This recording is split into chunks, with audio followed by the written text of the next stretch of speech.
As continuation with the continuation of previous video, we will again recollect the points that we have learnt in the previous year. Now the heading is results on cardinality. You know very well, cardinality means number of elements. It represents number of elements present in the set. If I write n of A union B, what is the meaning? Number of elements present in A union B. Number of elements present in A union B. So with cardinality we are having some results. The first one is n of A union B can be written as n of A plus n of B minus n of A intersection B. You have learned this in your 10th standard, where A and B are finite sets. Note that A and B are finite sets. What is meant by finite set? We should be able to count the number of elements. Okay. The next result is the same n of A union B is written as n of A plus n of B alone when it is if A and B are disjoint sets. Actually the formula is this. If you see again n of A union B, but when you compare these two, here n of A intersection B is not present, right? Minus n of A intersection B is not here. Why it is not here? Because A and B are disjoint sets. What is the meaning of disjoint sets? No elements in common. The meaning of disjoint is what? No common elements. No common elements means it is disjoint. So disjoint meaning is no common elements. That is why the formula is only n of A plus n of B. So if two sets A and B are disjoint sets, formula for n of A union B is this. If the sets are not disjoint, then I have to use this formula.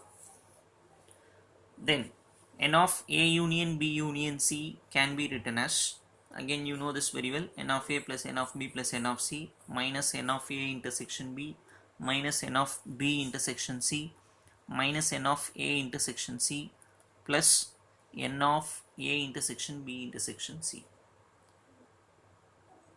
So without seeing this, you should be able to tell all these formulas. If you, I think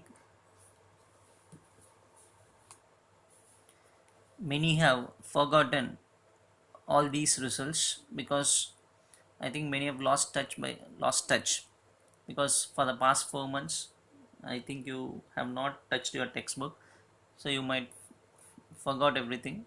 So that is why we are recollecting all the basic results. So what you are going to do, at least now you just recollect all these things and keep it in your mind.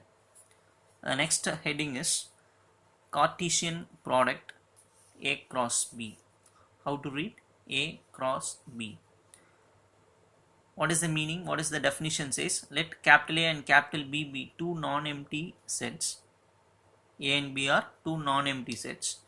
Then the Cartesian product of A with B is denoted as A cross B, and it is defined as A cross B is equal to set of ordered pairs A comma B. How I am reading this?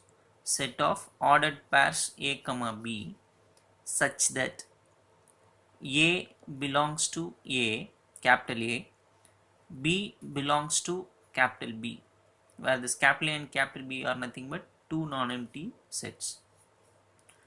So what is the definition of Cartesian product? A cross B is nothing but set of all ordered pairs where the first element is taken from the first set, second element is taken from the second set. So writing like this, that is writing all the ordered pairs, is called Cartesian product of A and B. So A cross B means Cartesian product of A and B. How to find A cross B?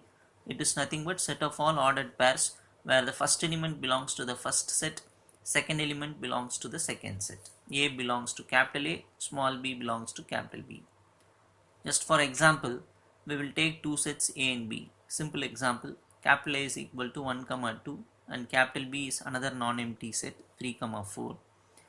Then how to find A cross B means A cross B definition is set of all ordered pairs. So what I am going to do is 1 should be paired with 3.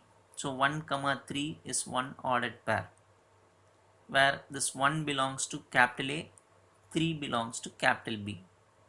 The next pair is 1 comma 4. 1 comma 4. Again 2 comma 3. Next 2 comma 4. So that set of all possible ordered pairs A comma B is called Cartesian product of A and B. I think you will understand. The same result holds good for 3 sets also. If I write A cross B cross C, then A cross B cross C will be equal to bracket of A comma B comma C, where A belongs to A, B belongs to B, C belongs to C, like that. So this is for 2 sets. A is one set, B is another set. Then the Cartesian product is written like this.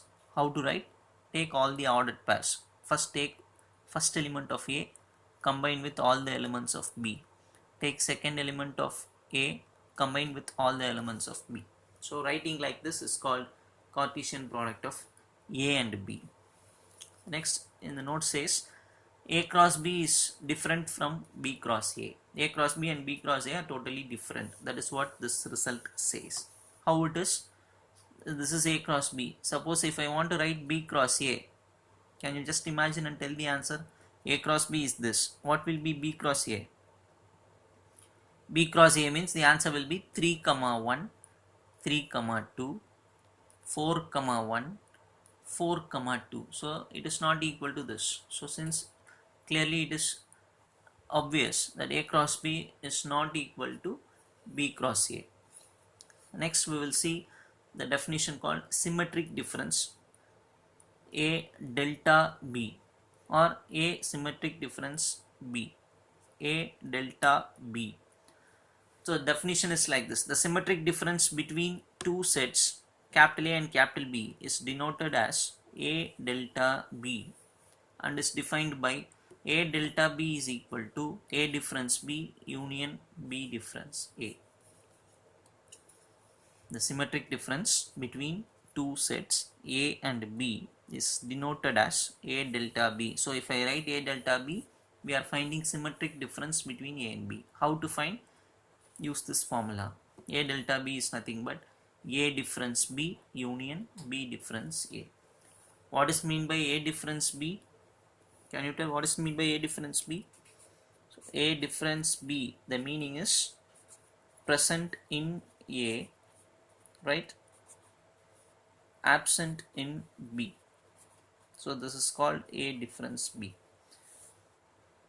Just imagine what is the meaning of A difference B? Present in A but absent in B. Those elements are called A difference B. Therefore what will be B difference A? B difference A means present in B, absent in A. So find out this and this separately, combine them, which will give you symmetric difference of A and B.